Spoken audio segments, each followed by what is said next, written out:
I think I need to refresh. Okay. Okay. All right, I get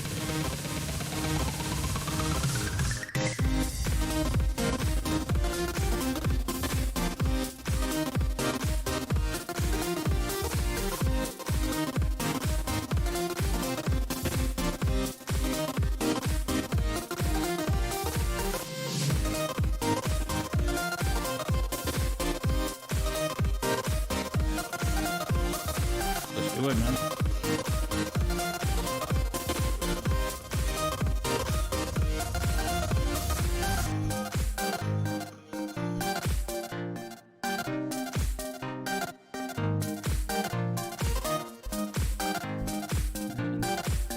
Not gonna lie, man. So, boy, I'm a little nervous, boy.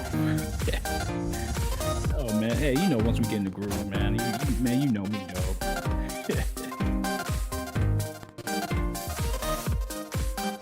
You hear it from him? Oh, word up. Oh, word up. Ah, that's true. Yeah. Yeah. Just a little bit. Oh, that's true. Yeah. A little bit.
This is the most important and crucial period of your lives, for what you do now and what you decide now at this age may well determine which way your life shall go.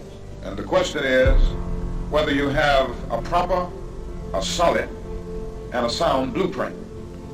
And I want to suggest some of the things that should be in your life's blueprint. Number one, in your life's blueprint should be a deep belief in your own dignity, your own worth, and your own somebodyness. Don't allow anybody to make you feel that you are nobody. Always feel that you count. Always feel that you have worth.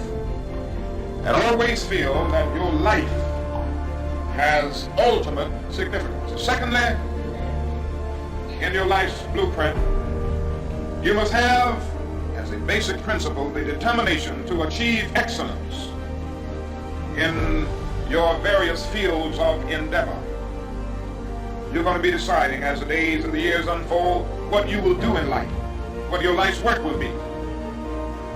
Once you discover what it will be, set out to do it, and to do it well. Be a bush if you can't be a tree. If you can't be a highway, just be a trail. If you can't be the sun, be a star. For it isn't by size that you win or you fail. Be the best of whatever you are. And finally, in your life's blueprint must be a commitment to the eternal principles of beauty, love, and justice. Well, life for none of us has been a crystal staff, but we must keep moving. We must keep going. If you can't fly, run. If you can't run, walk. If you can't walk, crawl, but by all means, keep moving.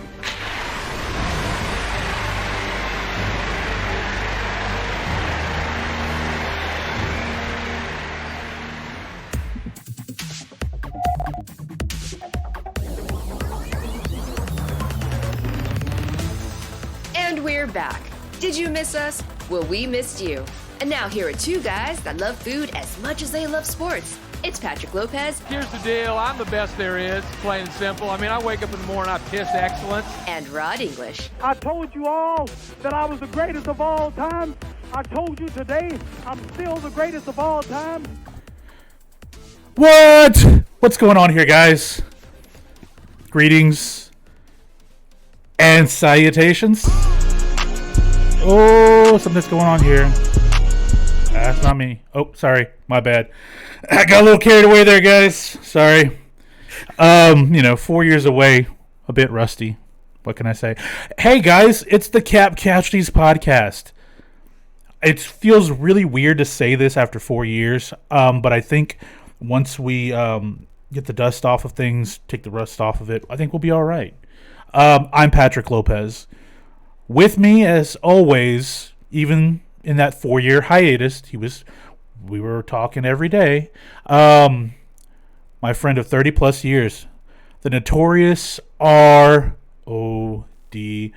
Rod English. Rod, what's going on, man? It's been so long since we did this, dude. So long. Man, we are back in this thing, man. It's good to be back on the mic talking trash again, man. And doing what we do. I mean, it's just like Pat said, even throughout this 4-year hiatus, we're always, texting back and forth, about everything that's been going on, man, still, laying fire and whatnot. And he hit me up over the weekend after all, everything that was going on in the sports world. And he's like, dude, it's time.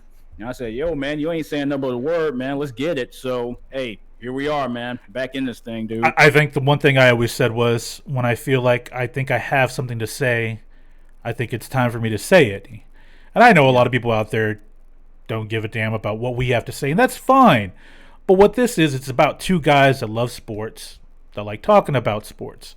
And I know there are a lot of folks out there that want to do that as well. They just maybe they don't have the initiative or the wherewithal to jump on a platform, because they're scared to, they're nervous, they don't know how to do it, whatever the reason may be. For us though, two guys that work in tech, it's like, shh, we know how to do this.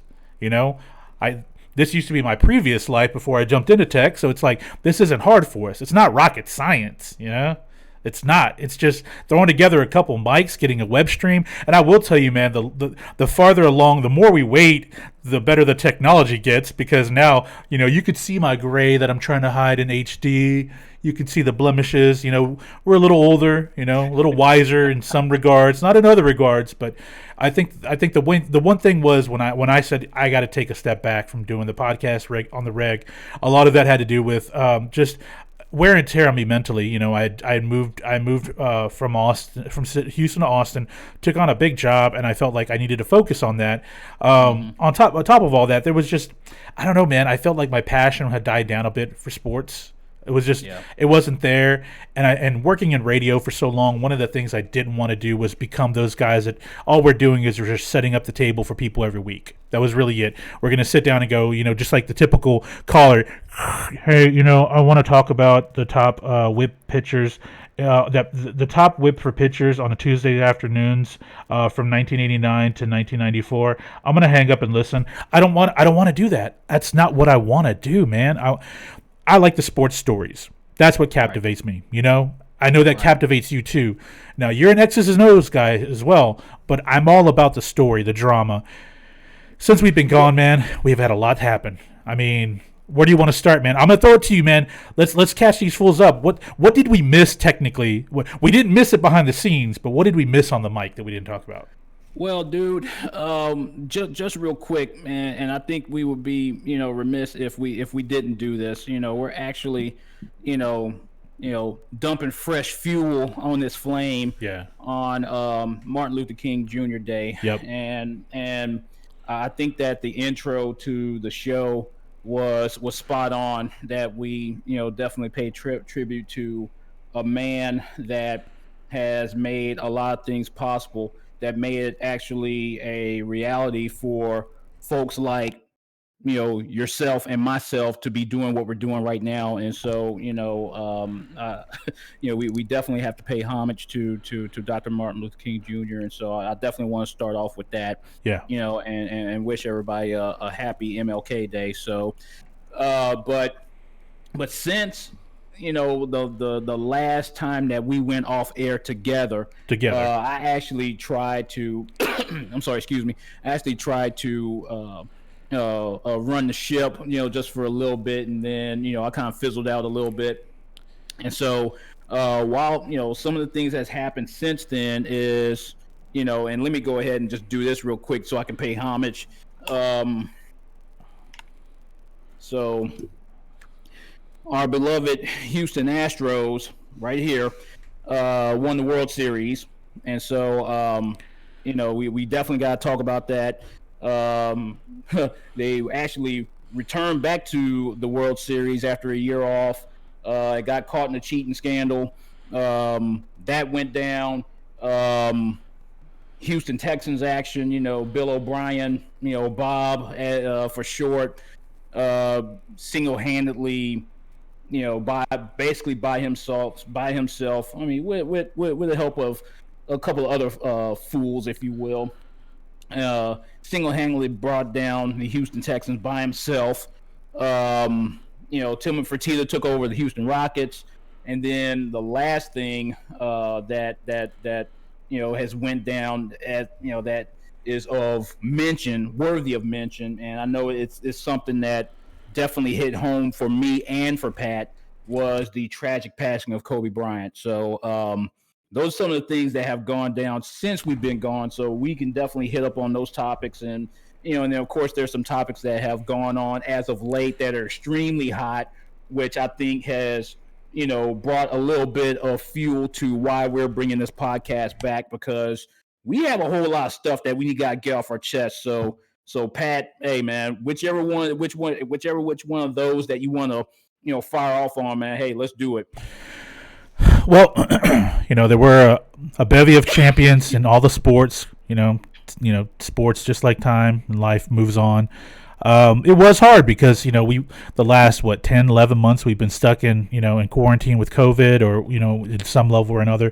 COVID really changed the world. We had a season within the bubble. We had players in MLB that couldn't stop getting each other infected. We had I think in that time we had Myles Garrett spitting on a quarterback. And that same quarterback allegedly threw an N-bomb. There's been a lot of stuff that happened, but I'd be remiss to say that we could not sit down, and if we went down, we'd probably be here for about 5 or 6 hours breaking down the entire 4 years. But for us, both two guys from the Houston area, we always supported our teams, and I think Rod more so than me in some regards, because when you work in broadcast media for a while, you get a little fickle about how you approach the organizations, and seeing some of the basically when you see how the sausage is made, you kind of get a little tainted on your perspective of that organization, and that happened a bit for me, especially with the Houston Texans.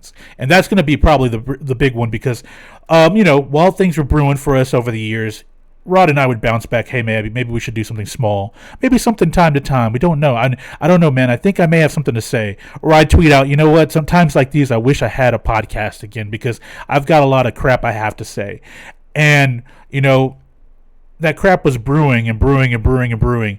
And then what happened with James Harden and the Rockets last week? That really it went from a slight brew to a heavy boil. And I think with the Texans stuff, that increased the heat.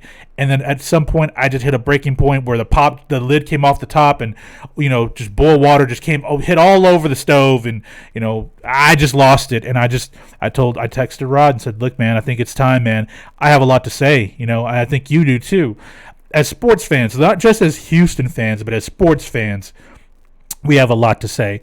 We could talk about how, years ago when we talked about Baylor University with their little scandal, before it became a big thing, we did 2 shows about how it was going to blow up, and no one believed us.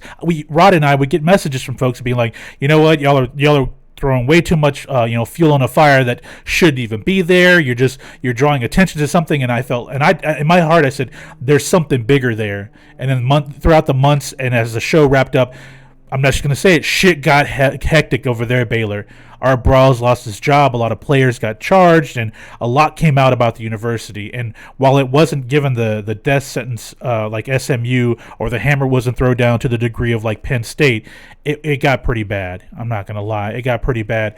The other thing was, we talked this Astros scandal. Look, man, it ticked me off to hear that. I'm not going to lie. But here's the reality. I've always known on some degree, and if you have any inside track on baseball, 99% of these teams are out there and they're cheating in one form or another. Pitchers are finding whatever substances they can get away with, however they can steal signs. There's nothing new about that.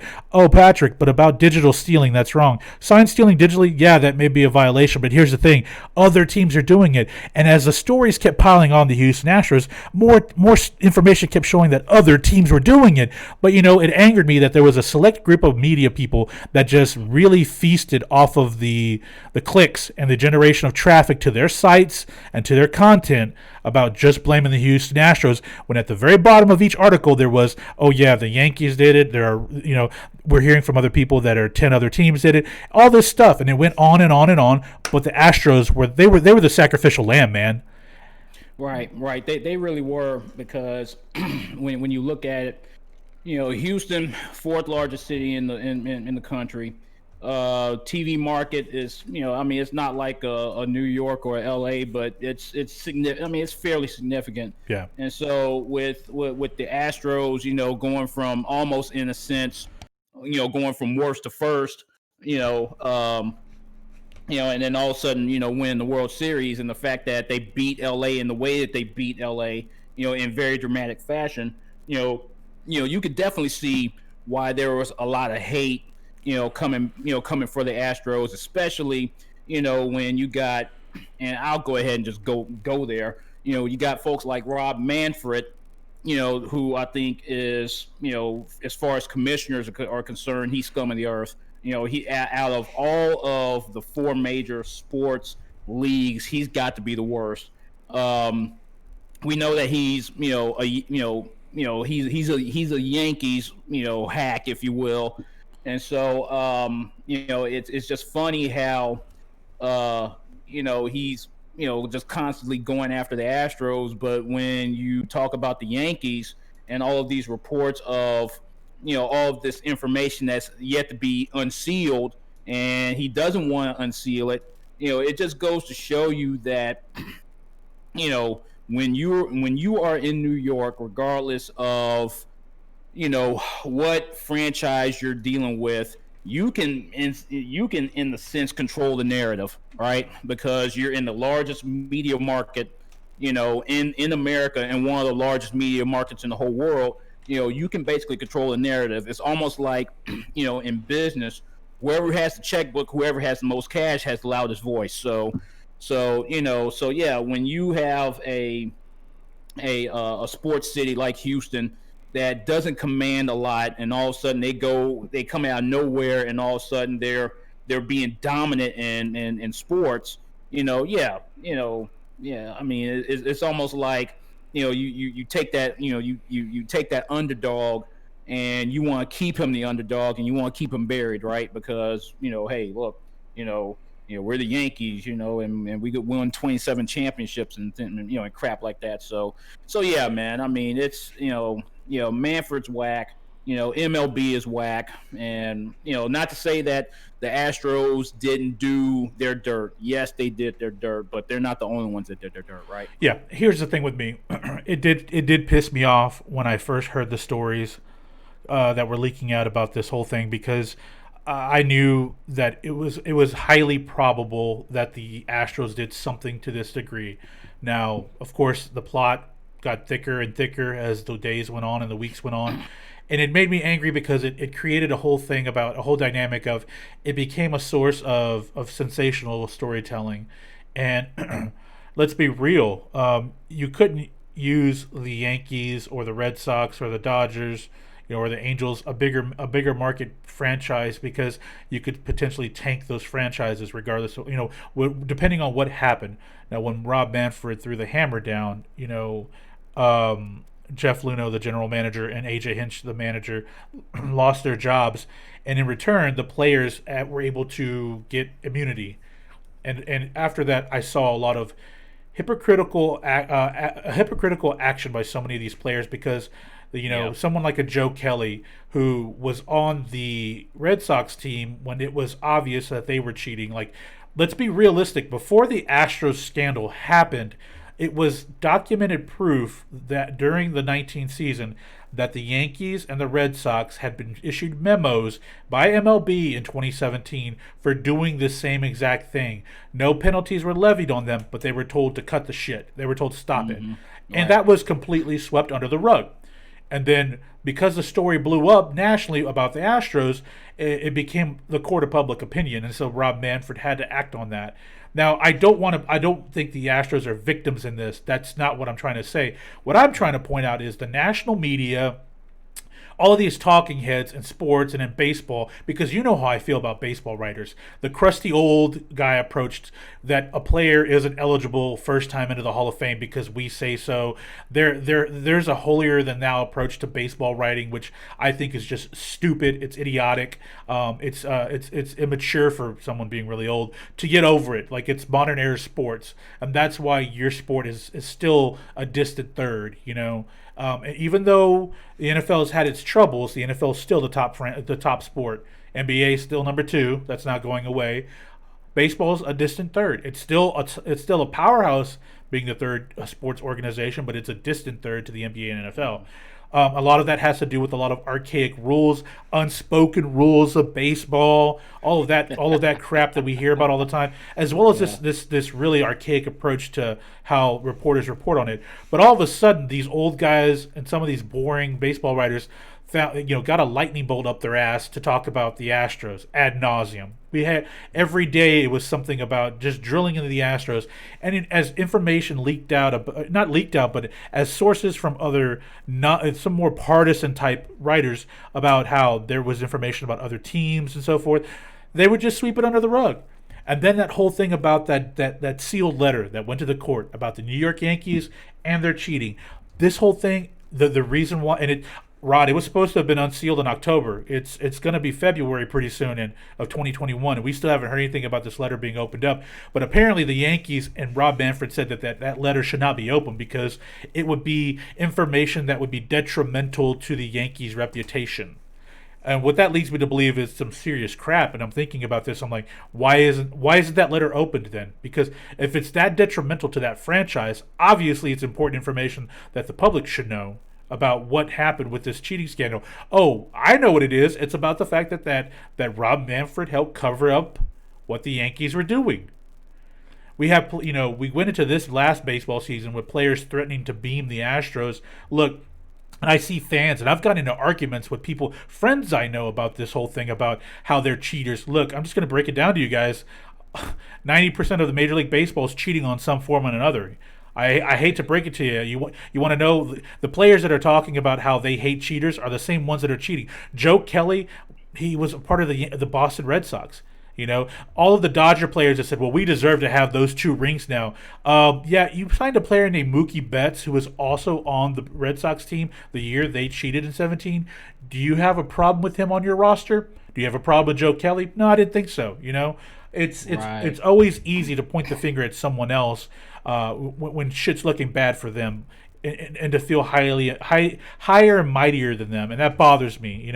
That really bothered me. Now, that's not to say I wasn't angry about what happened. I was pissed off about what the Astros did. I was pissed off about Jeff Luhnow getting really just basically taking over this cheating system and basically implementing a digital aspect of it, keeping spreadsheets, whatever system he had implemented to take it to the next level. That's on him. I hate the fact that they both had to lose their jobs, but the reality is like you said, someone had to pay the price, and it had to have been the smaller market, the little guy, because they couldn't do it. They couldn't drop the hammer on the Red Sox or the Yankees because it happened in 17. Those 2 teams got memos issued, and it was quiet for another year and a half. Then all of a sudden, when the Astros got into the mix and it became a national story, then the Astros had to get punished about it. I'm glad we moved on from this because you know why? Because you know this and I know this. They're not the only team that does stuff like this. Now we're hearing stories about pine tar and other hand solutions for pitchers, lotions and stuff. Garrett Cole was a part of that. Was he with the Astros at the time? Was he with the Yankees? I don't know. All I know is that a lot of these pitchers do put foreign substances on their pitching throwing hand to help, get better control of the ball or increase velocity on the ball. It's just baseball it's got a history of cheating. I mean, and what really is cheating? Because if they're all doing it, if they're all doing it on some level, is it really cheating, or is it just they're all just goofing around to try to get an advantage, and sometimes it works, sometimes it doesn't. I don't know because here's the thing: in 17, the Yankees didn't win that World Series. They didn't win that World Series, and I believe that was the series against the Astros where Lance McCullers threw 27 curveballs straight in a row. Yep. So if they're cheating in 17, they're cheating. They obviously aren't very good at it because they knew. He even told them what pitch was coming, and they still couldn't hit it. There's just so many layers to this whole thing, right. And I'm glad. I would be remiss to say we're not. I would regret not talking about this story. It's been 4 years. It's something that because we're both Astros fans, we saw them rebuild this franchise to a contender. It was frustrating to see that. I don't know how really you felt. If you wanted to, let it out, man. How did you feel about the whole thing? Yeah, I felt that that the Astros were getting picked on. I do think that when you look at it from hindsight, when you still look at the nucleus of the team, they still had good pieces in play. And when you look at, what they did last year and even dealing with COVID-19 and all of that, they still put together a pretty good season, and so and that's with a almost in a sense a makeshift pitching staff, makeshift bullpen, and brand new manager and everything, and they still made some noise last year, and so that just goes to show you that they're missing a few things, but they're not that far off, right, from being dominant again. So that gives me some hope going forward. But going back to just the whole cheating scandal, yes, I still felt like they were being picked on, and I still feel like Mike Fires is a punk.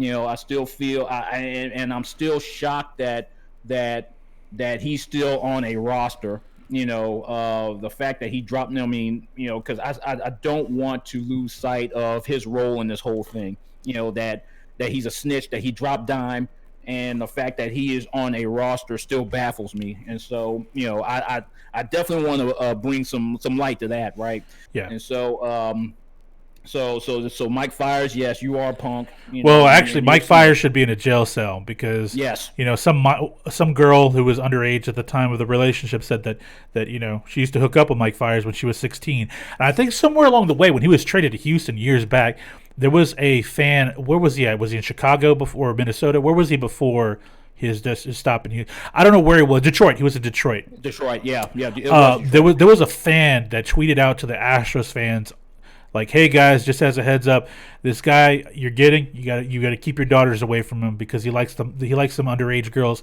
And that was years ago. That swept under the rug, right? But then after Mike Fires, basically squealed on the Astros or whatever, just basically told the story. He kept his ring, by the way, which I find for someone that claims to be of high integrity has no problem holding on to that World Series ring.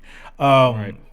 There's this whole story about him and some some underage girls and a history of that. And actually, there's a little bit of proof if you go digging on Instagram. He responded to the girl and told her to take the pictures down. So, whatever, dude. I'm just saying, whatever, man. I've moved on from it. I did want us to bring it up. While that also, we had our Rockets runs. We had James Harden, which we'll talk about in a minute. The big thing for me was during this whole tenure of Bill O'Brien, I got really bored with the guys. 9 and 7 is not the standard approach to football. Always being a horrible game manager, the smartest guy in the room, but not on the field. That really bothered me. And then for some reason, Cal McNair decided to give him the GM role, which we all thought was really stupid. And within a year, it started off with Jadeveon Clowney, which he didn't get anything for him. He got a box of peanuts and, I think a couple of part-time players. I don't even know. Right. From, was it Seattle? Yeah, Seattle. And then, the icing on the cake of his GMing career, trades away arguably the best receiver in baseball in DeAndre Hopkins. And we got, 2 second-round picks out of that, I think, if that. I don't even remember. And hold on. The best running back in the NFL, David Johnson, right? Whatever, guy. He goes out and signs Randall Cobb and trades for Brandon Cooks to get, to replace Hopkins. And look, I know Deshaun had a good season throwing the ball to a bunch of different guys, but I mean, he still didn't have the best receiver in football. And imagine what he could have done.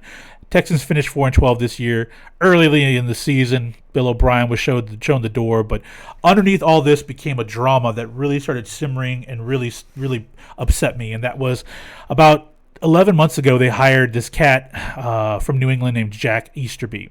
He was a chaplain over there, in case you don't know. I've nicknamed the guy Youth Group. That's what I call him. I call Jack Easterby Youth Group. Okay. That's what I call him, Youth Group. So he was a chaplain over there. He basically got into the good graces of Bob Kraft and Bill Belichick, and somehow managed to carve out a niche for him as a player personnel person in the NFL without even having any real experience. I think there are questions about his resume. A lot of questions. SI about 2 months ago did an article about how Easterby basically created a toxic culture in the Texans organization, the front office, that's bled into the players, into the locker room. He was actually as responsible, if not more, for DeAndre Hopkins' trade, because day one he did not like the guy. Leads me to believe is that he probably came in and asked DeAndre if he wanted to sit down and pray, and DeAndre's like, "Nah, man, I'm cool," and it ticked him off, and something like that of that nature rubbed him the wrong way. That's really when I read into this, it sounds like if you're not of that life, Jack Easterby has no time for you. That's really what it feels like. And as a man of God, Rod, I don't know if you feel that, but the more I read into these stories about players that are coming forward, it sounds that may be the case. That if you're not down with his sermons and his approach, that he's got a beef with you. And I think that's what happened with DeAndre up front. I'm not gonna lie. Wow. That's my opinion, though. Now I'll be honest with you, man. This is the first time that I'm hearing of something like that, and and just like you said, yeah, I'm definitely I'm a man of God, man of faith, and even in my 20 plus year career in professional services, mainly IT.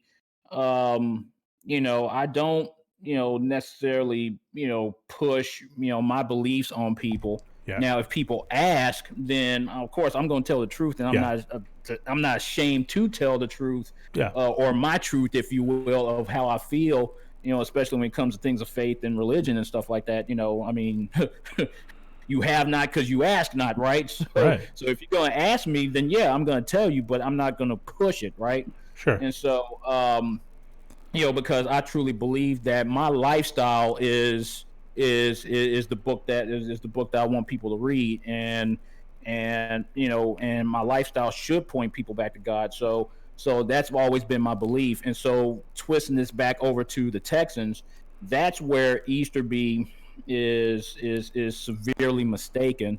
You don't, and this is my opinion, you don't push your faith on a professional franchise, right?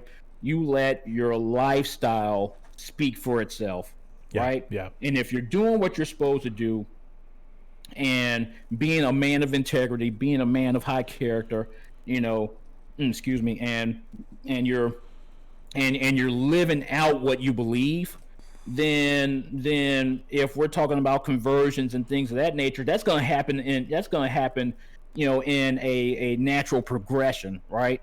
And so, but when you have to push, it's almost like, I don't mind going this route.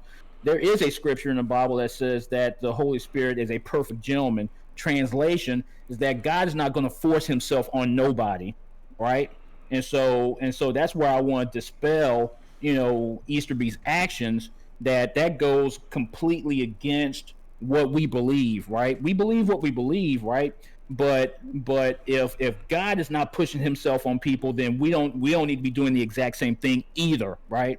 And so Easterby made a serious and severe mistake, in wanting to say, hey, look, can we pray? And then if Hopkins says no, and you take offense to that, come on, man, that's Bush League. I mean, that's rookie stuff. To be fair, I'm not going to say it went down frame by frame like that.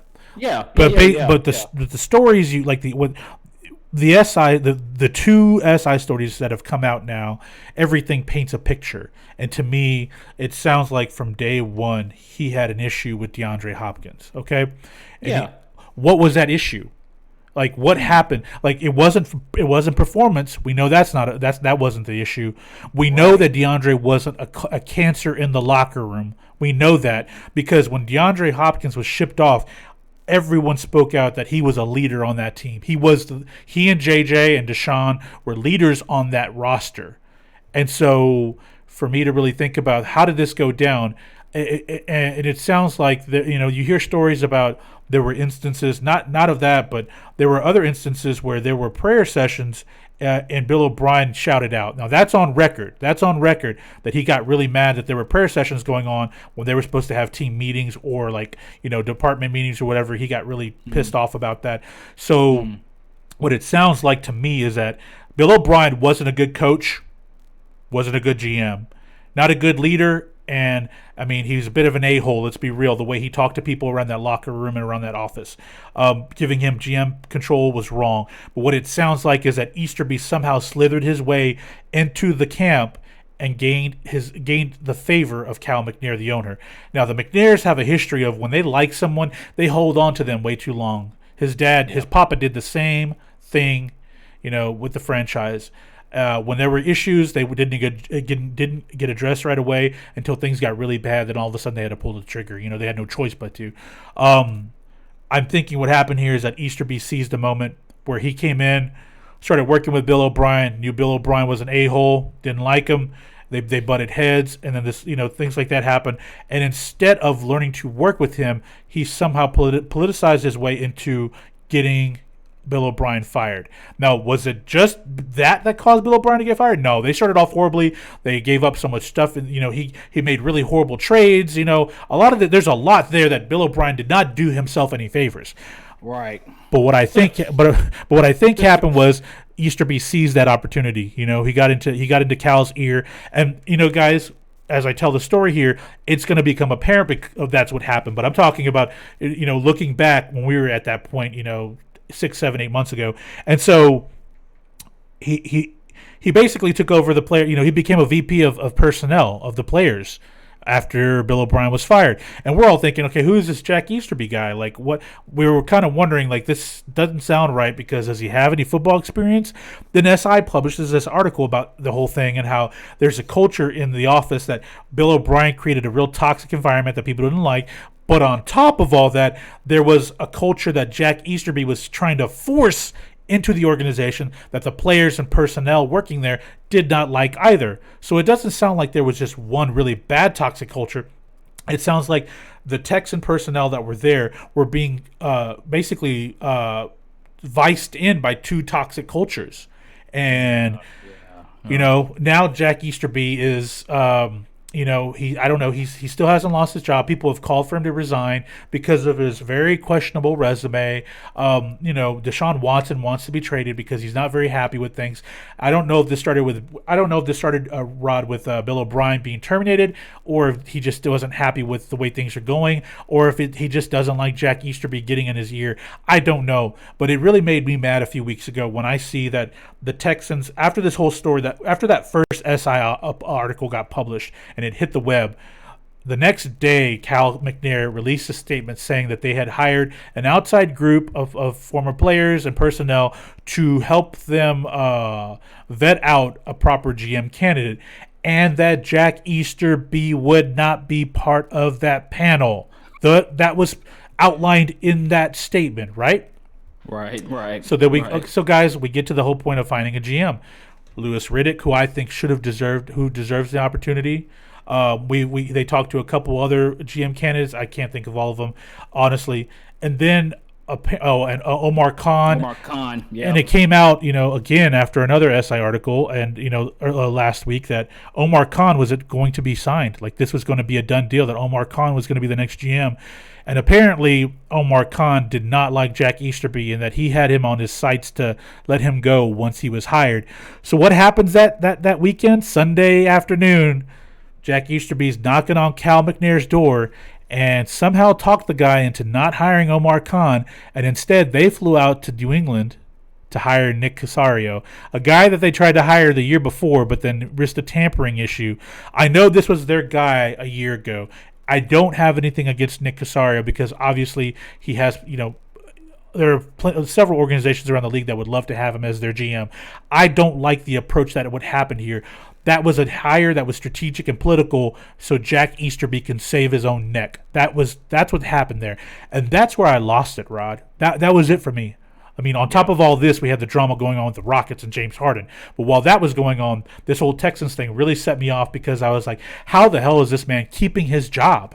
How is he there? Yeah. Because he's they're driving a wedge between the players and the fans right now. There are fans that don't want to come back until they know Jack Easterby's fired. Not because he's a horrible human being, but because he's creating a toxic culture, and he doesn't give a damn. He doesn't care.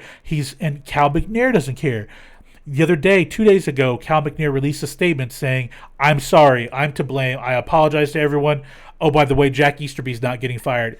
What the hell?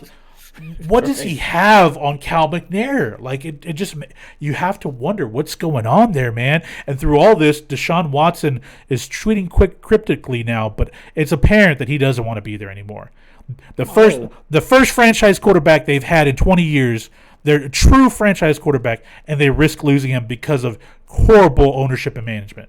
Horrible. Yeah. Yeah. I mean, and now as of yesterday and the day before, you got um, uh, Schefter that's out tweeting, and when it comes to things being reported out of league that is extremely accurate, you can bet your bottom dollar that that Schefter's going to be the guy that's going to be dropping the bomb on it, right? Yeah. And so, Schefter has put out that, there's he's close to some real tight sources that Watson could have played his last snap as a Houston Texans quarterback. What set everything off for me as far as the Texans is concerned. And I sent, Pat a message, either yesterday or the day before, that I am done supporting this franchise, and to be honest with you, I'm not going to support them until Cal McNair sells the team, because he has been very inept, within the last year of proving that he's wanting to win, right? Yeah. I think with him, and we may have said this before, even before Bill McNair, or Bob McNair, I should say, before Bob McNair passed away, that with this franchise, they are cool with mediocrity, is because they are still considered to be a valuable franchise. And this is the one thing that I wanted to say, especially on today's episode, is that I think that nothing's going to change until the fan base finally takes a stand. But I gotta call a spade on this one. The fan base is too shallow to even stage something of that magnitude, because they're going. I mean, of course, once COVID starts to lighten up, they're going to continue to go to the games. They're going to continue to buy jerseys. They're going to continue to support this franchise because, once again, shallow fan base. And you can throw shots at me. I don't care. If the shoe fits, wear it, right? And so, I just hate the way that Deshaun Watson has been mistreated. Because just like you said, franchise quarterback put up the best numbers of his whole career, and that's with subpar receivers, right? I mean, Cooks, had a decent year, but still, regardless, he had subpar receivers, subpar tight ends, and he still put up the best numbers of his career. His touchdown to interception ratio was extremely low, and once again, he had the best year of his career. And so, when you look at what he did, he is a top 5 quarterback in this league, regardless. He is a top 5 QB, and he's getting paid like a top 5 QB, right? And so when you are a top 5 QB, you have earned the right to, provide input on the direction of the franchise. Why? Because you're the one that has the keys to the Ferrari. You know what I mean? And so when you are saying that, hey, look, I think that, Eric Bieniemy needs to get an interview, right? And you go all around the mulberry bush and you interview everybody else except for, the guy that your franchise QB would love for you to interview. I mean, Deshaun didn't say hire the guy. Deshaun said interview the guy, and so you go around the mulberry bush, and then when Deshaun Watson finally puts you on blast publicly, he didn't say it directly, he puts you on blast indirectly. Then all of a sudden you get a little bit of smoke and some heat your way. Then all of a sudden, you want to give out these apologies and everything, and then all of a sudden you extend the invitation to interview the guy, afterwards. It's that's the frustrating BS that irks me, right? And so, and then there was another tweet that came out. I want to say, like I said, it was yesterday, that the Houston Texans job went from being the most coveted job or job opening because of being able to work with Deshaun Watson to the least coveted because of all the crap that's going on with Cal McNair and Easterby. And so it's amazing that it went from the most coveted, and within a span of 2 or 3 months, everybody know what, screw that. I want absolutely no part of this, right? So that's the frustrating part. And so yeah, like I said, until Cal McNair sells team, and let me say this, and then I'm gonna shut up. I think Deshaun Watson even said this indirectly, that he said that Easterby is really not even the issue, so to speak. But he said that if Cal McNair can fire Cal McNair, then he'll be happy. I think he said something to that extent. I mean, I don't know if you caught the same thing, Pat, but I believe that he said that, if Cal McNair can fire Cal McNair, then maybe there's a shot that he stays on the squad. But until then, he wants out. Well, we had yeah, former Texan Andre Johnson speaking up, with the social media quote, and So I think about this, and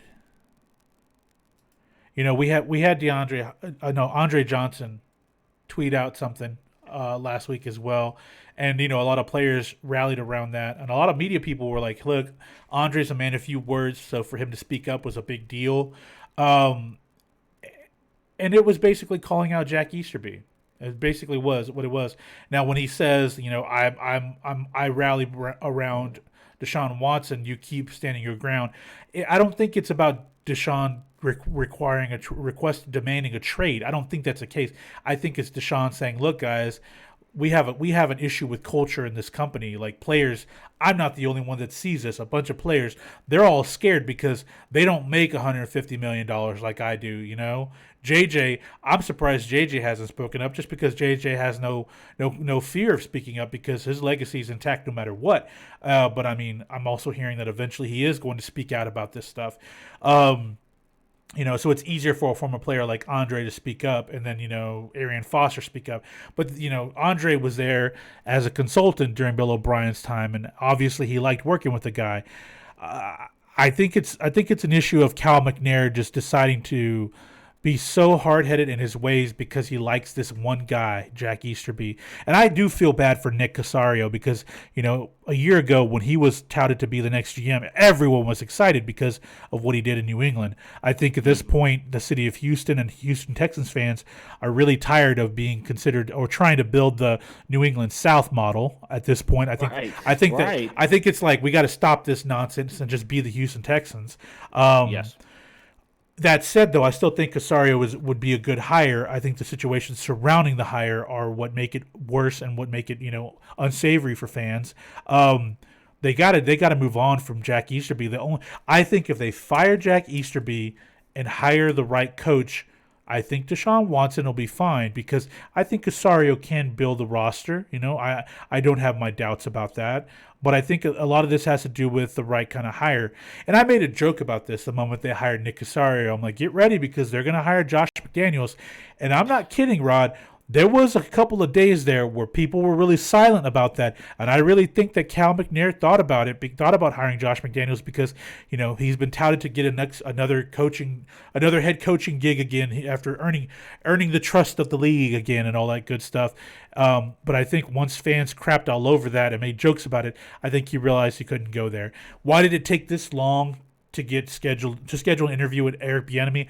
I have no idea. If it's about his domestic violence issue 30 years ago, I don't know if that's the case, but they need to speak up about that. Yeah, there's a rumor out there. I don't know if you saw this, but a rumor when he was young, about 30 years ago, he got into a fight with a girlfriend, and apparently it got pretty violent. I don't know the truth behind that. I don't even know the story behind that. I just saw a few reporters kind of mentioning that could be one of the things slowing the Texans down.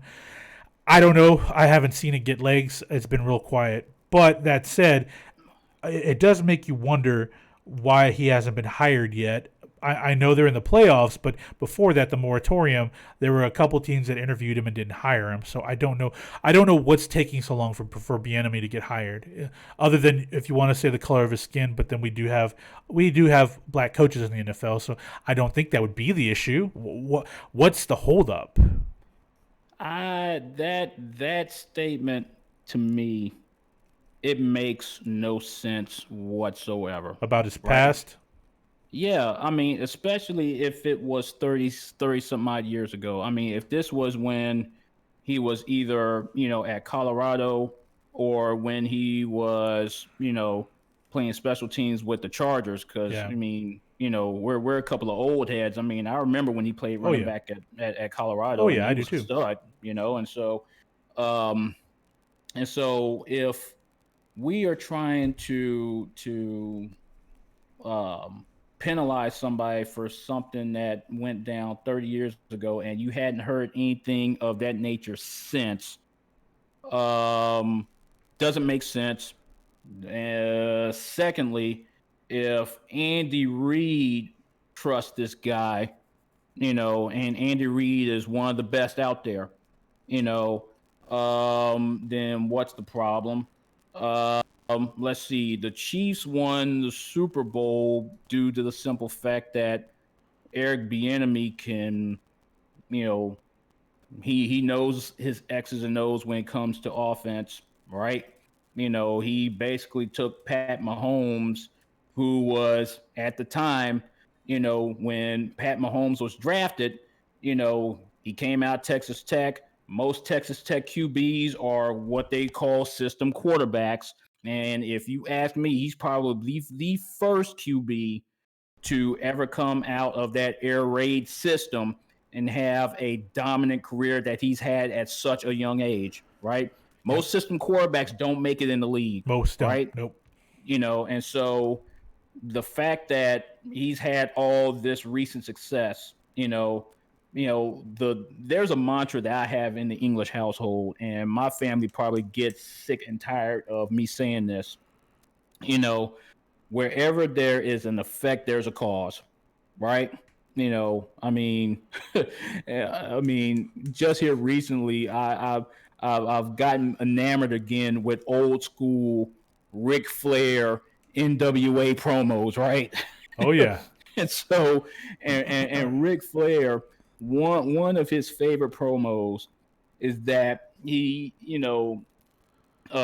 famous one where he's talking about jet flying, kiss stealing, wheeling dealing, whatever, and I'm having a hard time putting these alligators down. The one part of that promo that he talks about, he says that people want to know what's causing all of this, right? And so that's where I'm at with Eric Bieniemy. There is there's a cause to all of the success that he's had, right? Okay. And so the fact that this man, hasn't gotten a head coaching job, it leads to two things. It's not because of the X's and O's, right? It's either just like you said, with it where it doesn't make sense. He's being blackballed for something that he's done 30 some odd years ago. It's either that or it's this right here. It's the color of his skin. You know, Now you could sit here and say, well, and then if that's the case, then why is Raheem Morris, why did he get the interim, head coaching job, with the Texans? I mean, not the Texans, with the Falcons. Why is Romeo Crennel, why was he, the head coach of the Texans interim? Why did Todd Bowles get an opportunity with the Jets? That I don't know. I still think that it may not be color of his skin, but still the fact that he's being blackballed, for something that supposedly happened 30 years ago, it still does not make sense to me whatsoever. But I do tell you this: if the Texans want to keep Deshaun Watson, I think the only solution to that is they have to hire Eric Bieniemy.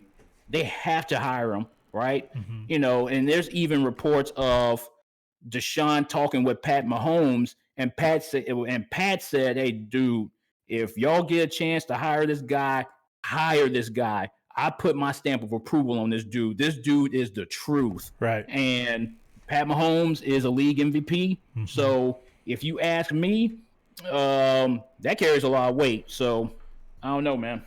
Well, I know that the Texans are scheduled to interview him after the Chiefs are eliminated, and they've interviewed a few more folks. I think he's been my top guy for a while, and I'm going to be real, guys. I don't have a problem with Nick Casario getting the job because I know they touted him, and the league touted him as the next another new big GM, and that's fine and good and fine. But I was actually really looking forward to Louis Riddick getting the job. I was really hoping to. Omar Khan as well. I think it's not trying to be ugly about this. I just think that they're Rick Smith was a black GM in the NFL, which was a great thing. Now he was very up and down throughout his career with success here. I think that the Texans probably should be a bit more diverse from the top, of the organizational chart. I think going after Khan and going after Riddick would have been more, especially with Riddick, just because I think the guy is an unsung X's and O's guy. Like, I think just hearing him on, when he does commentary, the guy knows his stuff. And of course, oh yeah, but there's this one time where he said so-and-so is going to be a great person out of the draft. Look, guys, Mel Kiper is branded as this big draft guru, and he gets shit wrong every year. So it's not perfect. You just do the best you can in terms of filtering out good characters and good players. It's really it. I have a feeling that Louis Riddick, wherever he lands, he's going to be a good GM. I liken him to Ozzie Newsome, a guy that jumped in, and he, over the span of his career in Baltimore, had a great run. He had a great run at Baltimore. There were several times where they turned that roster over and won a couple Super Bowls, having to turn over that roster. So I think I liken him to Ozzie Newsome in that he's a player coach. I mean, he's a player's guy, and he gets along with everybody. And before we wrap up here, I'm going to say this. I think not on the show. We still got a few things to touch on. We're not done yet, guys. We're not done yet. I think wrap up on this Texan stuff. I think you're right, Rod. The fans need to show with their dollars. They need to stop going to games, stop supporting this team, stop buying the PSLs, the purchase licenses that have you spending $10,000 a year to hold on to for the ability to buy season tickets. That needs to stop. You need to let your voices heard. Apparently today there was a protest outside of NRG Stadium because they're not happy with Jack Easterby. Probably like 30 or 40 people, maybe. I don't even know, man. It may have been like 3 people. I don't even know. All I just saw was apparently there were folks outside ready to fire, asking for Jack Easterby.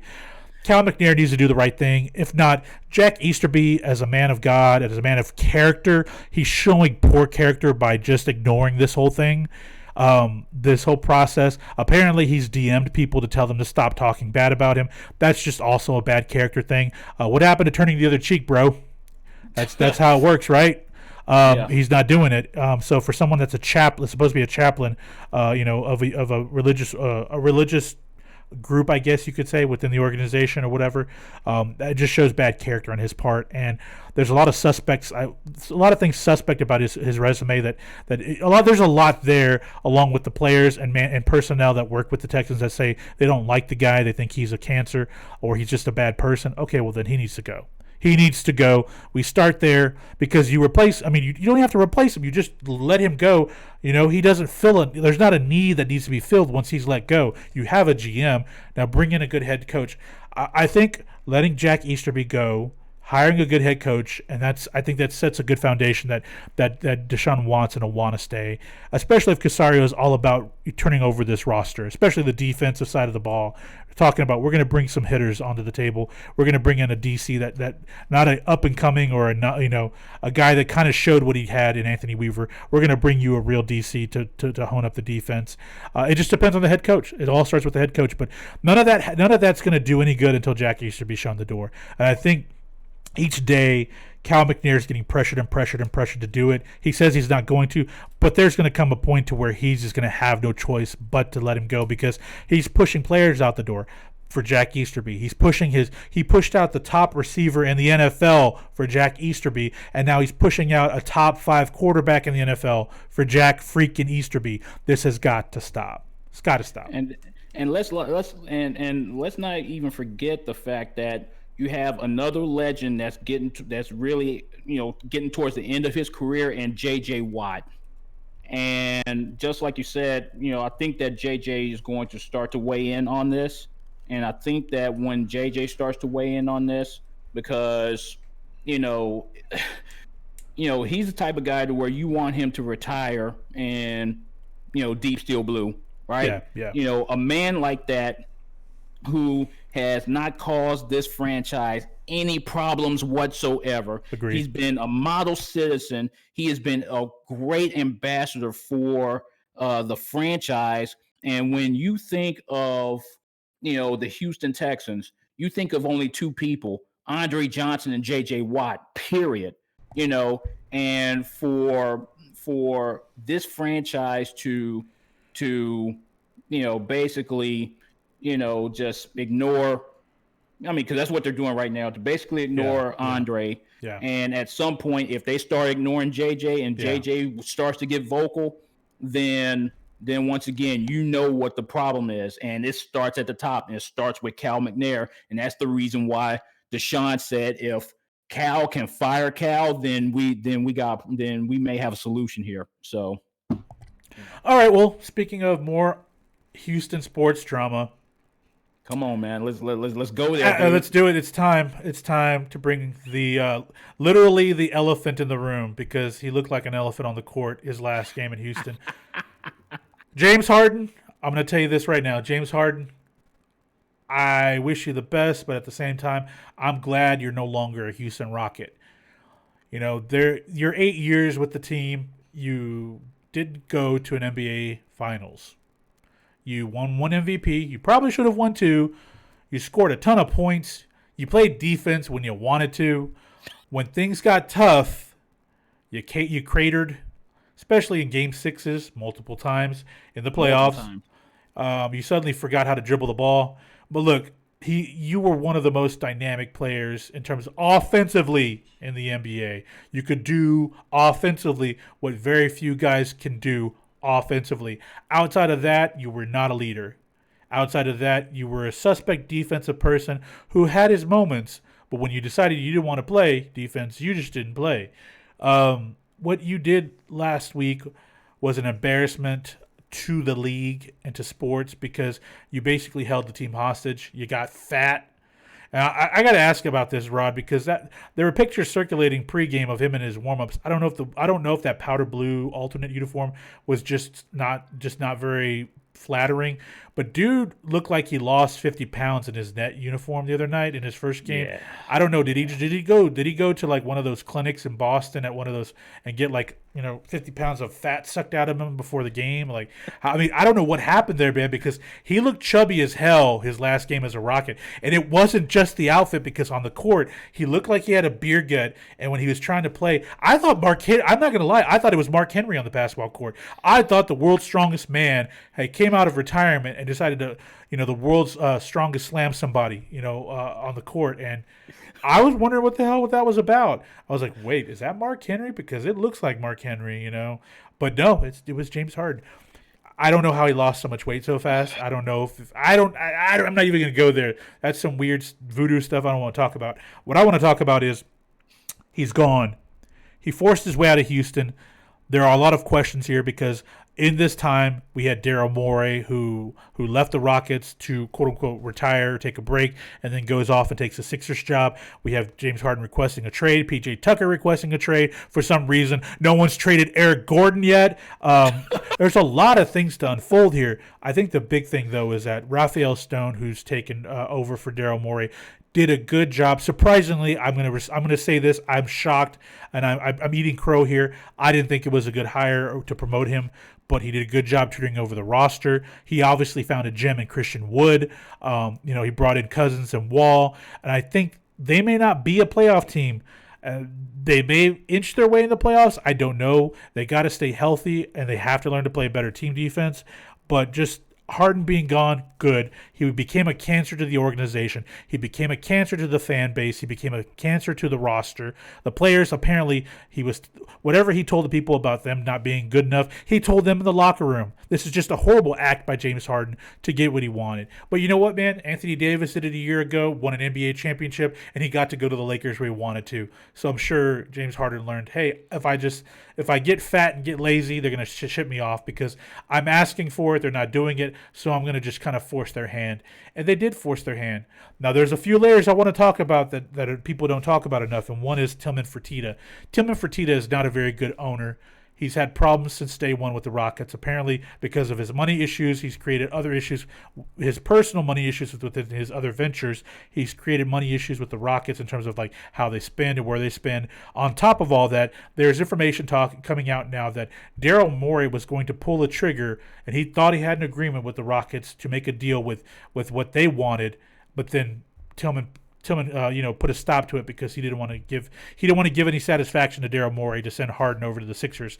There's just a lot to unfold here, man. But I want to get your thoughts on James Harden no longer being a Houston Rocket. It sounds weird to say it.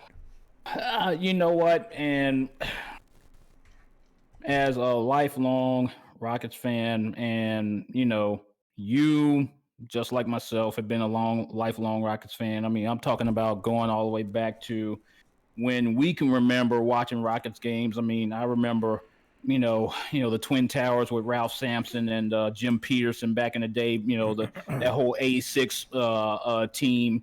What really that team got me really interested in basketball, of course. And so anyways, I said all that to say this. I gave up on James Harden after game 2 of the Lakers series. I was at that point to where I knew beyond a shadow of doubt, I'm like, okay, this guy is not a leader. Okay. And I don't mind, him being traded off of this roster, because you don't pay a guy $40 million just to win scoring titles. You don't pay a guy $40 million just to win, an MVP award. You pay him to bring Larry O'Brien trophies to the trophy case, at Toyota Center. That's why you pay him $40 million. The fact that this franchise hasn't made an appearance in the NBA Finals, is unacceptable. If you look at the squad that took the Warriors to 7 games, it wasn't because of James Harden. It was because of Chris Paul. We were a Chris Paul injury away from going to the finals, not a James Harden injury away. I agree. Okay? I agree. And so, James, prolific scorer, dynamic offensive threat, and probably from a historical standpoint, he will probably go down as one of the greatest, not the greatest, but one of the greatest offensive and prolific scorers to ever set foot on the court, right? Okay. And so I'm not going to deny the fact that the dude was, just an amazing talent, right? But once again, you don't get paid 40 million a year just to score. You get paid 40 million to be a leader, and to come up in clutch situations to where you put the franchise on your back and you take the franchise where you're trying to go, and time again, he always caked out when the franchise needed him. And so, I gave up on him, like I said, after the Lakers series last year, and to, just like yourself, I had arguments with people on social media. Oh man, you're crazy, man. You're crazy. Now those same people are coming back saying, yeah, we kind of see what you're talking about now, and so, the whole thing about, him forcing his way out, saw it coming. We knew that he was going to put on this diva act, in which he did. He turned the Rockets into a soap opera, freaking As the World Turns, Days of Our Lives, General Hospital, all that crap, right? He turned it into a soap opera. He put, the emphasis back on himself. And I'm telling you right now, in our conversations, off the air, if you will, I made tons of jokes. We have made tons of jokes about, DeMarcus Cousins taking over the role of the team goon, which made Tucker expendable, right? DeMarcus Cousins has now become the heart and soul of that club now, right? So we really don't need Tucker anymore, right? But I'm telling you, Cousins and Wall, they wanted to smoke, and I think if they would have been given the opportunity, they would have stole off on James Harden because Harden ain't about that life. Harden is a West Coast kid. He's a Cali boy. He ain't about that life. Cousins, on the other hand, and Wall, on the other hand, them boys, they're about that smoke, and they want the smoke, and they can back it up, right? And so I really do think that if Harden would have stayed in that locker room, Harden would have gotten done up, right? And so I'm happy to see Harden being off of this roster because I do think, and I'm with you on Raphael Stone. When they hired Stone, I'm like, okay, who is this dude? Who in the heck is Raphael Stone?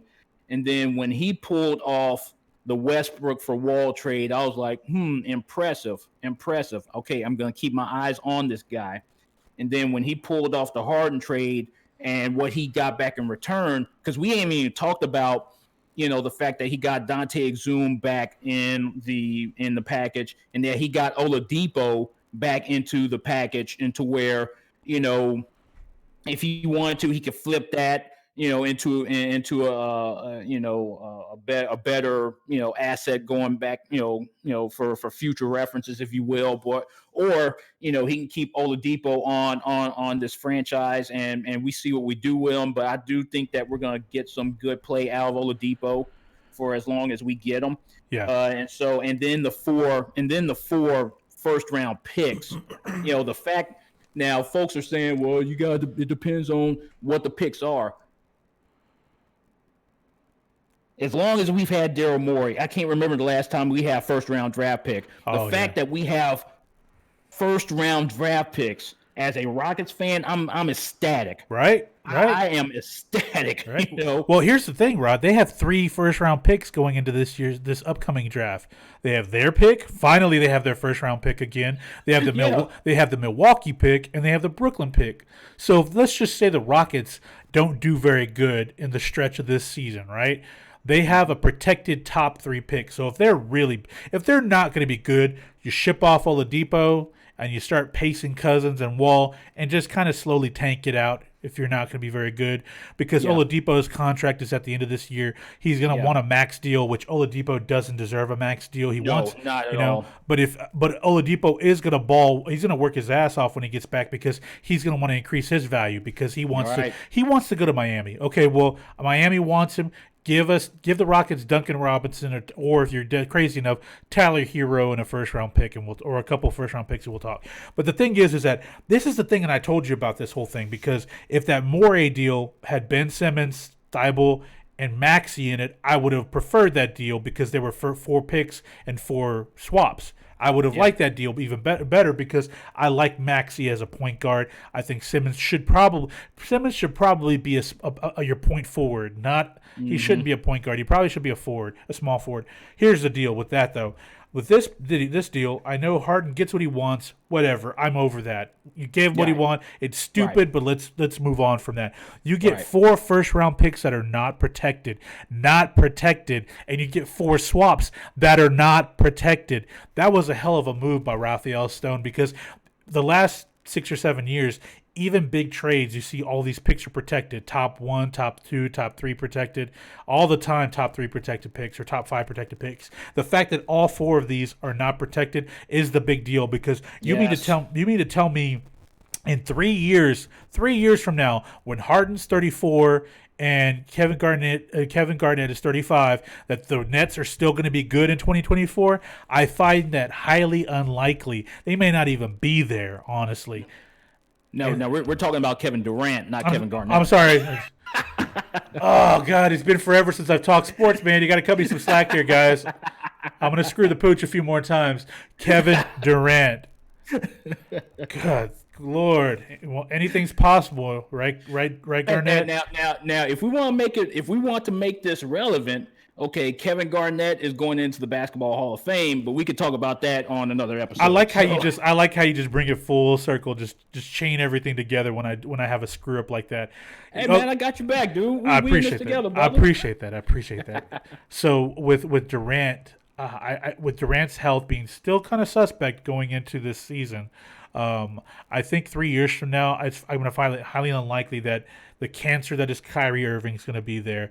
Durant's going to be top game still, and Harden's going to either be there because let's be real, he's blown up. He never gets along with anyone he's ever played with. Let's be real. He left Oklahoma City because he didn't want to be the sixth man to Durant and Westbrook, along with Serge Ibaka being the big paid third guy that they were bringing. They were going to pay. But you know what? But you know what? I can understand that. Okay, that's it. I That one's definitely accept. That's understand accept. That situation I get. He Right. comes to Houston to be the man. Fine. Right. At that time, they signed Omar Osik to a big deal, Jeremy Lin, and that didn't work out. Okay, fine. Then they bring in Dwight Howard, a true number 2 or number 1 star with him. That didn't work out. A year and a half later, that imploded. So they bring in Chris Paul. After 2 seasons, that imploded. Even though Chris Paul and Harden were the best of friends from what we were told. So they bring in his bestie from Oklahoma City, Russell Westbrook, and that lasted 1 year. It didn't even last the full year because Westbrook was coming off a surgery, so he didn't even play a large chunk of the season.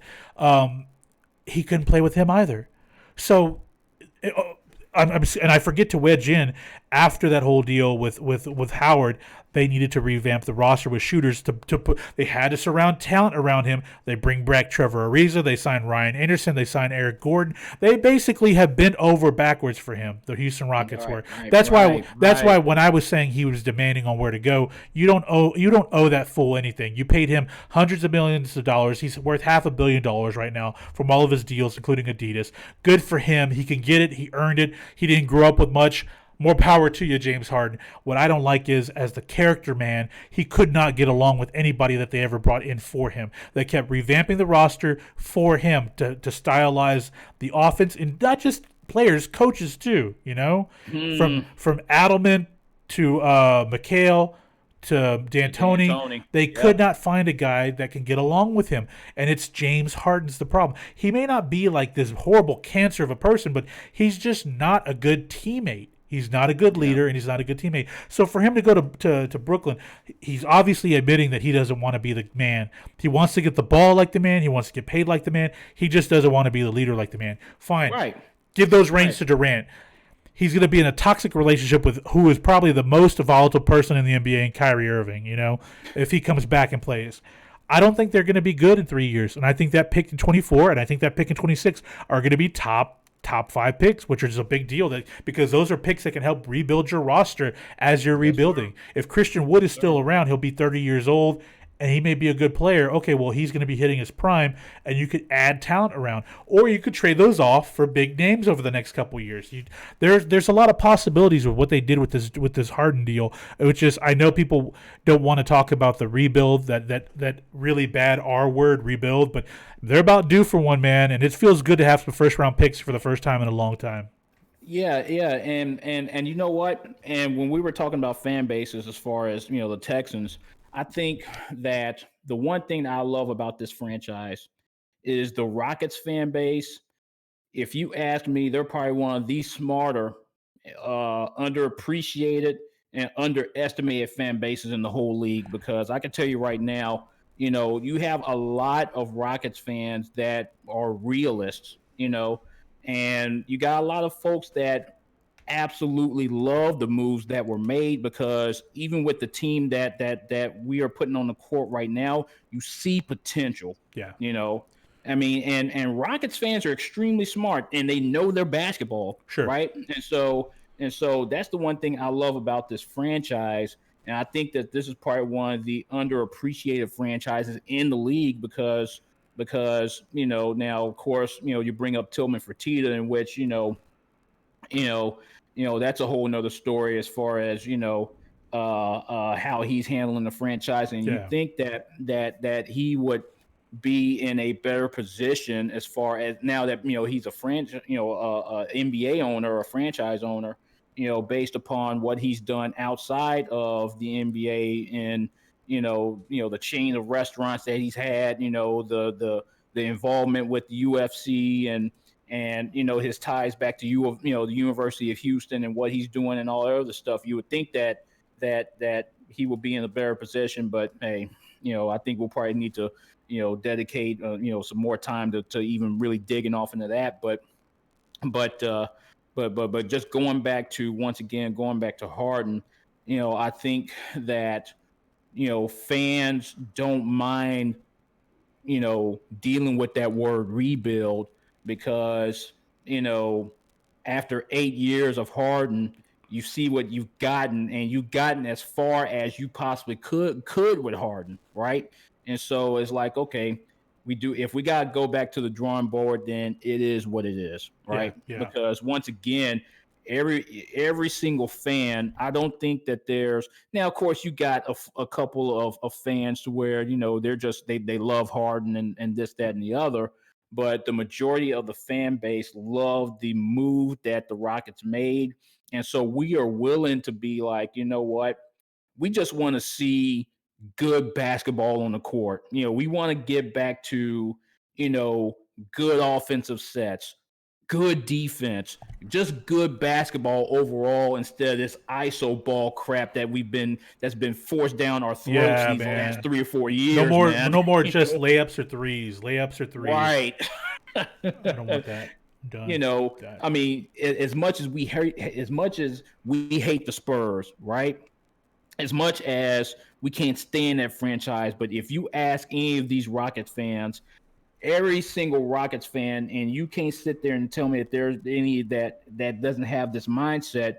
We have the utmost respect for Greg Popovich because of the type of ball that he puts out on the court.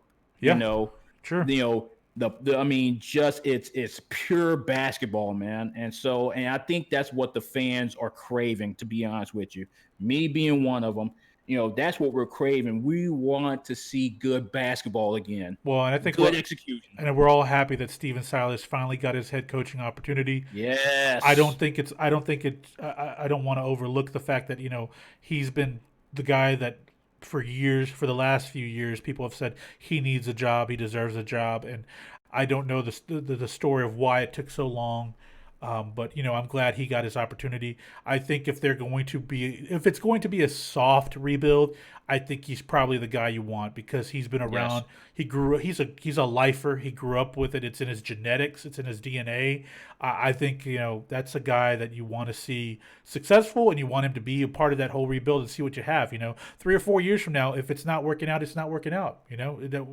I wouldn't feel bad if we have to move on, but this is a turning point for the Rockets. This is a turning point for them to rebuild the roster, bring in some fresh young talent, bring in a fresh young star, and let's see what happens. Let's find that next star and let's build from it. Because with James Harden, you knew what you got from James Harden. You got a guy who offensively is so gifted, who kind of plays defense at times, but who wasn't a leader. I think, and you said this.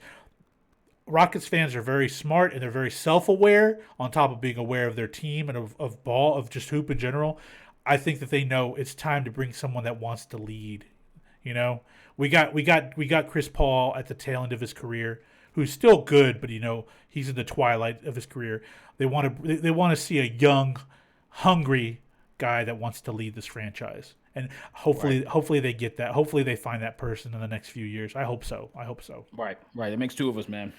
So before we wrap this bad boy up, I do want to talk about some current stuff. So let's talk about let's go back to football for a minute and talk about the conference championships that are going to take place next week. We have the Bills and the Chiefs in the AFC. NFC Championship game. Hey guys, it's Tom Brady again and Aaron Rodgers. I never thought I'd say Tom Brady versus Aaron Rodgers with the chance to go to the Super Bowl. I never thought I'd say that, but here we are, man.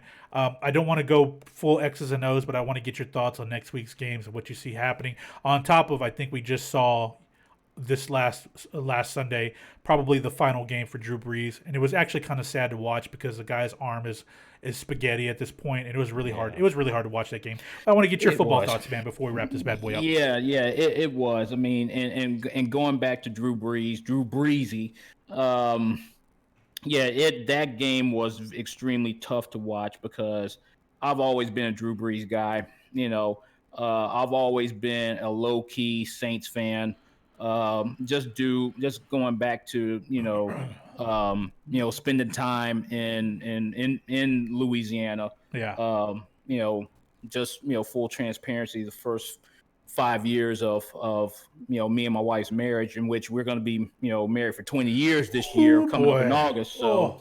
yeah, man, yeah. And so another full transparency, my boy Pilo was in my wedding, and so yeah, we me and my boy Pat, we got some long history, and just like Pat said, we've been friends for well over for 30 years, going on 30 years now. And so, but anyways, um so I've always enjoyed watching the Saints from a distance, and watching Drew Brees' career really take off when he put on that Saints uniform, because he was really getting his career going in San Diego. And I'm glad that he got his chance in New Orleans. And then that Brees and Peyton marriage. Oh man, you talk about you know almost like a yin and a yang. When you compare Bill Belichick to to Tom Brady, I always call Belichick the Emperor and Brady Darth Vader, right? But when you look at the Yang part of it, you know, Drew Brees was your Luke Skywalker, and your Sean Payton was Obi-Wan Kenobi, right? So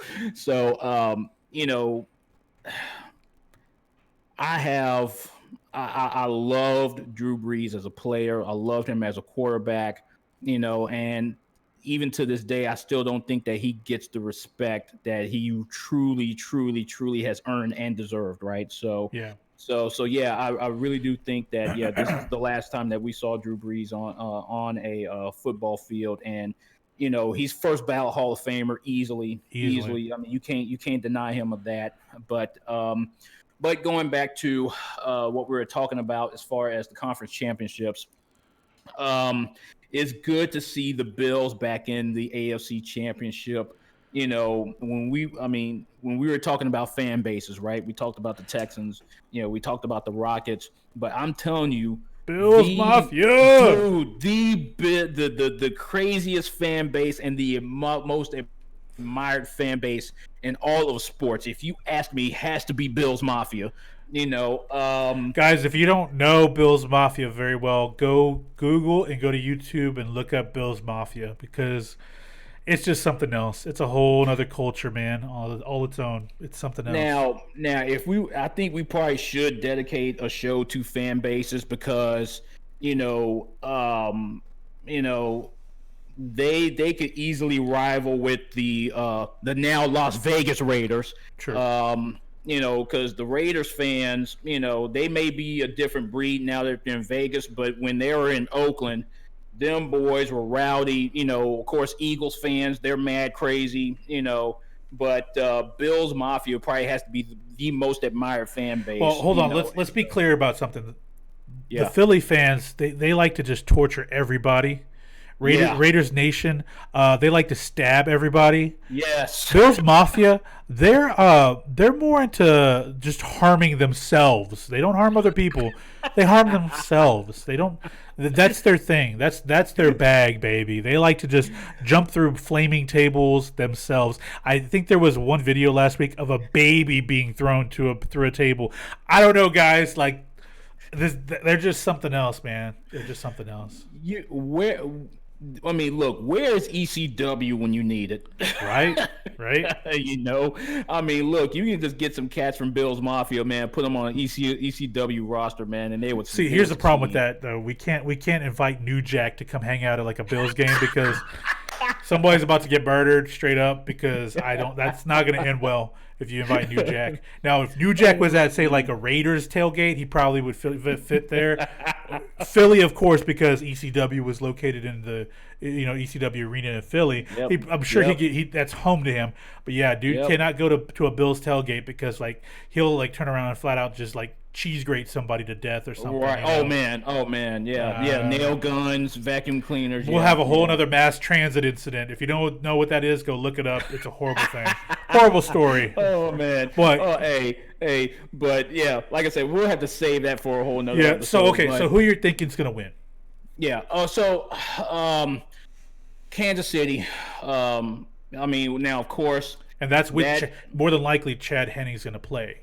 Yeah. I was gonna say that's barring if Mahomes gets cleared, then Kansas City is the absolute hands-on favorite. Okay. But the fact that if Mahomes doesn't get cleared and Chad Henne is the starter, then I still think that the Chiefs will be the favorite. It won't be by much. Okay. It won't be by much at all because you can't sit here and say that Arrowhead is going to be the X factor because you only have a lot of people in the stands. Sure. You can't say that cold weather is going to be the X factor because freaking Buffalo, right? So really, when you look at it, there's really no equalizer whatsoever, and so from an offensive standpoint, Josh Allen started off the year hot. I actually had Josh Allen as my fantasy football QB, and I was 2 points away from winning my fantasy football league. So with Josh Allen as the starter, so I paid attention to Josh Allen this whole year, and the dude has been extremely solid. So he has been the best quarterback for that franchise since Jim Kelly. Stephon Diggs. You finally got your franchise receiver. They hadn't had a franchise receiver since Eric Moulds, if you remember him. Oh man, Eric Moulds. If you remember him, and they have a good young defense. They have a very good young defense with Tre'Davious White as one corner, Josh Allen as Josh Norman as the other corner, who has had quietly a really, really good season, a very good season, and so they have a really good young defense that's going to be a force to be reckoned with in the next couple of years, and so I still think the Chiefs are going to win. Okay. It won't be by much, but I would not be shocked if Buffalo goes into Kansas City and pulls the upset. Okay. I think Okay, go ahead. Go ahead. I agree with you on this one. I think that I think the Chiefs will just find a way to kind of squeeze out a victory here, and that's assuming Chad Henne's going to quarterback. If Pat Mahomes is healthy, I don't really see a scenario of him starting. I think you start Chad Henne. And if Holmes is able to go, you don't start him. And if Henne's got the ball and things are okay, you let him ride it out. But if they struggle, then you bring in Mahomes unless you really have to. You want to try to get Pat Mahomes to get through the next couple of weeks because then you have a 2-week period until the Super Bowl. And I know it's tough to say that because it's an AFC Championship game. It's like win or go home. I get that, but at the same time, they have to look at the bigger picture, especially because we're talking about a concussion with Pat Mahomes. But I think the Chiefs will somehow squeak it out. Now, if Pat Mahomes does play, I think it'll be an outright win. I won't be shocked though if Henne is quarterback and somehow Josh Allen can lead the Bills. That would be such a good story to tell. Mm-hmm. I know people wouldn't care about watching the Super Bowl with the Bills in it, but I think it would be such a good story to tell that the Bills are back and all that good stuff. There's a whole storyline around that, but I wouldn't be shocked if they somehow go march into Kansas City and beat the Chiefs. Let's go over to the NFC. Your thoughts on that matchup? Packers are going to win. Packers are going to win. Wow. Okay. Outright. Yeah, outright because now the Tampa Bay defense, I was pleasantly surprised with their performance. Was I completely shocked? Not really, because Levante David has always been a very good linebacker. Sure. One of the better linebackers. Quietly one of the better linebackers in the league. And then the kid White from LSU. This is second year. I remember watching this kid at LSU when they drafted him. I was like, okay, he is going to be the leader of that defense, and he's going to be Derek Brooks 2.0. And when they drafted him, I was like, okay, this kid has the potential to be the second coming of Derek Brooks, and that is exactly what we saw yesterday. I mean, this kid was all over the field, covering sideline to sideline. I mean, if you look at his stats, you don't see too many middle linebackers nowadays that have 9 sacks. Sure. You don't see that nowadays. No. You used to see that a lot back in the day when we were coming up, but not so much nowadays, right? Yeah. And so Devin White, that dude is the truth. He is the absolute truth.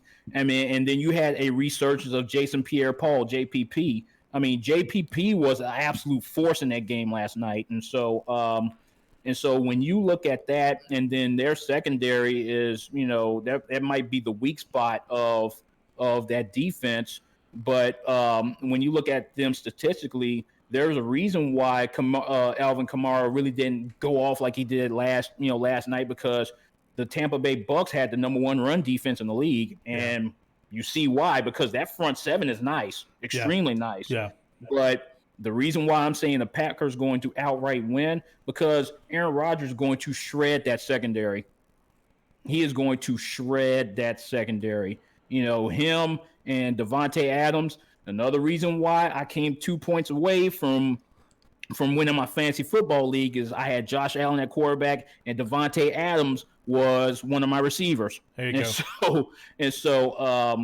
Devontae Adams, man, I mean, you look at what he does, his route running, and this is where, the X's and O's are starting to come out and starting to ooze out from you, right?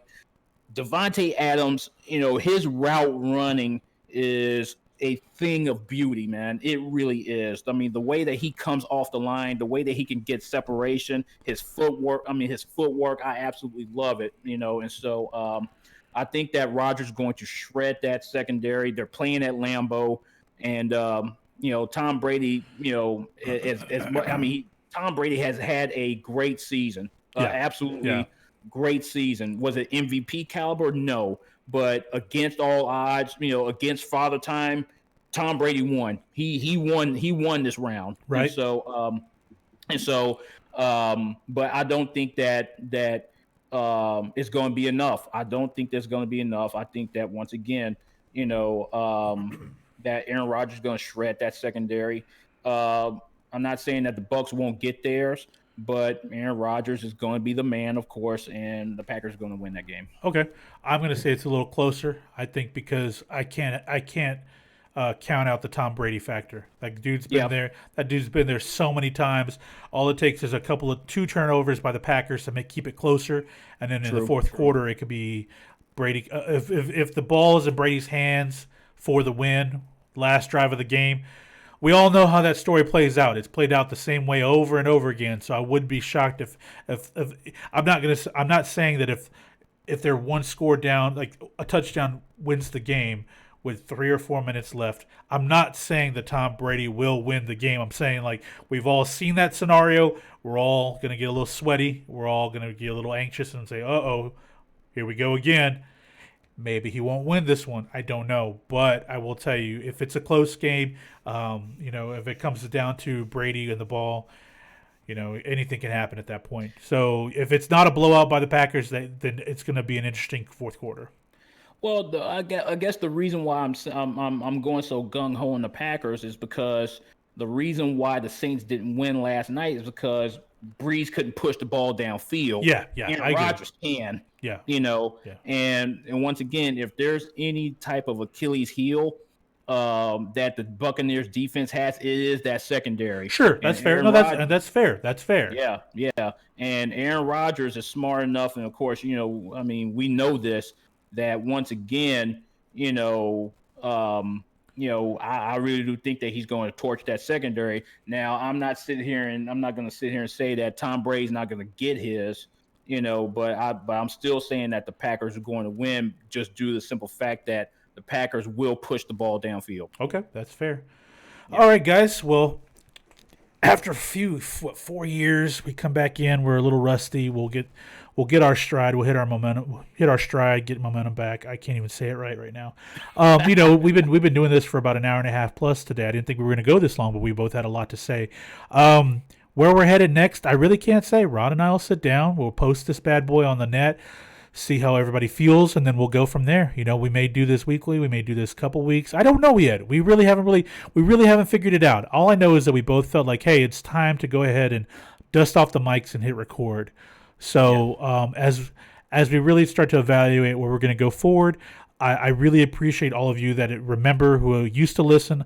I appreciate everyone that's jumping aboard for the first time. If you are watching the video, if you look over to my left, you'll see a bunch of social media.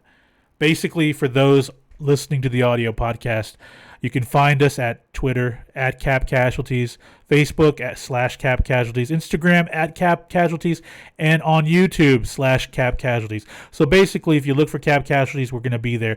Also, if you type in Cap Casualties podcast, you'll be able to find us and subscribe to us regularly on Spotify. Like I said, I don't know what the schedule is going to be like.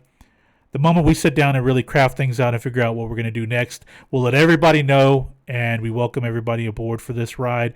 Where we go from here, I really don't know. Rod, you got anything else you want to input before we say goodbye? All right, so in true Cap Casualties fashion, man, we if you remember this, man, we always do our parting shots. Yeah. All right, so my parting shot for this one, and this one is bittersweet. So I basically want to dedicate this part of the podcast to the memory of my grandmother. My grandmother, who was the basically the last of my grandparents to be on the face of this earth, passed away early Saturday morning at the young age of 93, and so. She was probably, if not the smartest and wisest woman that I've ever got a chance to know, and so I wanted to dedicate this episode to my grandmother. So with that's my parting shot, man. Awesome. That's a heck of a parting shot.